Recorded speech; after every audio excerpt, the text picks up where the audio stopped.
George McGovern became number 7 today, the 7th man in the 1984 race for the Democratic presidential nomination. The former South Dakota senator, who was landslided by Richard Nixon as the 1972 Democratic nominee, did the deed officially this morning in a speech here at George Washington University.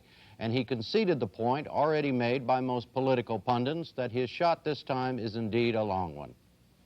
Now an exciting and what I believe can be a victorious campaign lies before us.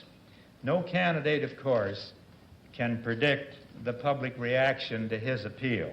Indeed, as Emerson wrote many years ago, none but he knows what he can do, nor does he know until he has tried.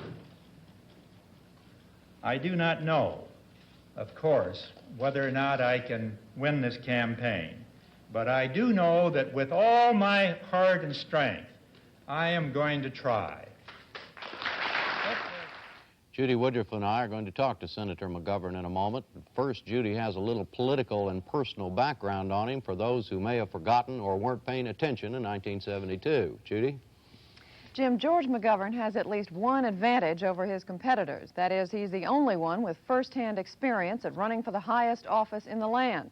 But he has his disadvantages, too. He is entering the race late, and he's entering as a liberal, when at least 3 of the 6 other candidates have a head start on carving up the liberal vote. It was his strong opposition to America's role in the war in Vietnam that spirited McGovern's first try for the Democratic nomination for president in 1968, and a much more serious effort in 1972. As leader of the party's left wing, McGovern emerged victorious at the Democratic convention. But the general election was a different story. That ultra-liberal reputation cost him the support of organized labor and other traditional Democratic constituencies. And the revelation that his running mate, Thomas Eagleton, had been under psychiatric treatment was no help either. After his landslide loss to Richard Nixon, McGovern won another term in the Senate from South Dakota. But he lost that, too, in the Reagan sweep in 1980. Since then, he has lived in Washington, heading up a group called Americans for Common Sense, founded in response to the growing influence of the New Right. George McGovern is here with us now. Mr. McGovern, welcome. Thank you. You have been quoted recently as saying that Soviet leader Yuri Andropov seems to be, in your words, a reasonable guy and somewhat restrained. How can you say that in light of what the Soviets have done in shooting down this Korean plane? Well, first of all, I don't think there is such a thing as an easy-to-get-along-with Soviet leader. I accept the view of our most respected Soviet experts that they're very difficult, they're very fearful, they're suspicious, if not paranoid. But as one who has watched their behavior over the years, I think this present leader is probably as realistic and as reasonable as any we have seen. Obviously, he's not a Jeffersonian Democrat. He doesn't conduct himself the way we would like to see a great leader function. But I do think he wants to live at peace with the United States. This incident on the shooting down of the Korean airliner was an outrage. There's no way anybody can condone that or even attempt to explain it. But the thing we have to keep in mind is that behind all of this is the blunt fact that the Soviet Union and the United States, if they go to war today, will destroy each other. There won't be any survivors, and that's why the late President Eisenhower put his finger on the key fact that we can't lose sight of, that the alternative to coexistence with these very difficult people is no existence at all. Well, are you saying then that Mr. Andropov was not responsible for what happened, that it was just a mistake? I have no idea what his involvement is. I haven't seen any suggestion that he ordered the shooting down of that plane, but no matter who ordered it, it underscores the fact that we have a very dangerous hair-trigger situation with the Soviet Union that calls for an even greater effort, I think, on both sides to work out a better relationship, a more dependable way of doing business. I don't think the Soviets are going to be less paranoid and less fearful and less trigger-happy if we adopt a more confrontational mood. You wouldn't, just to let me get back to my earlier question, then you wouldn't agree, for example, with what President Reagan has said, that the Soviets would reserve unto themselves the right to lie, to steal, to cheat, to do anything in the interest of communism? I wouldn't concentrate on that kind of rhetoric if I were trying to work out a reasonable arms control agreement with them. It may surprise you to hear me say this. I don't always agree with what President Eisenhower and President Nixon did. I didn't agree with everything they did at the time, but I think they had a more realistic approach to this other superpower than some of our other presidents have had. And it was based on a recognition that while they do things we don't like, there are also areas where we have common interest. And the biggest of those areas is survival. In your announcement today, you also said that the United States should pull out completely from Central America, and pull out in terms of military involvement. What are you saying? Are you saying we should just let Nicaragua go along as it is and no longer support the government in El Salvador? What I'm saying is that there are better ways to make our influence known in Central America than military intervention. I think the days of big power military interventionism in these revolutionary situations is probably over. I don't think the Russians are going to be any more successful at it than we have been. They haven't exactly had a string of victories recently either. We have some influence over these new governments and indeed even over the revolutionary movements through diplomacy, through trade, through limited assistance. But I don't think either American forces or American military equipment is the answer. I think it runs the risk of involving us in an open-ended commitment that in the long run weakens our stance in the world. All right, thank you, Jay. Yeah, Senator, the Washington Post said Sunday in an editorial that your candidacy this time is doomed, that your fundamental policies and programs were unacceptable to the majority of the Americans in 1972, and they still are. I assume you disagree with that, I correct? do disagree with that. I would also hasten to add the person who wrote that editorial only has one vote, the same as the rest of us, and I have the opportunity here in the next few months, I think, to demonstrate that I'm a person of common sense, that I'm a person of realism, that I can approach these problems in a way that I think will make sense to the American people. Is there a McGovern constituency in the country, do you believe? I think there are a lot of people out there who remember with pride the effort we made in 1972.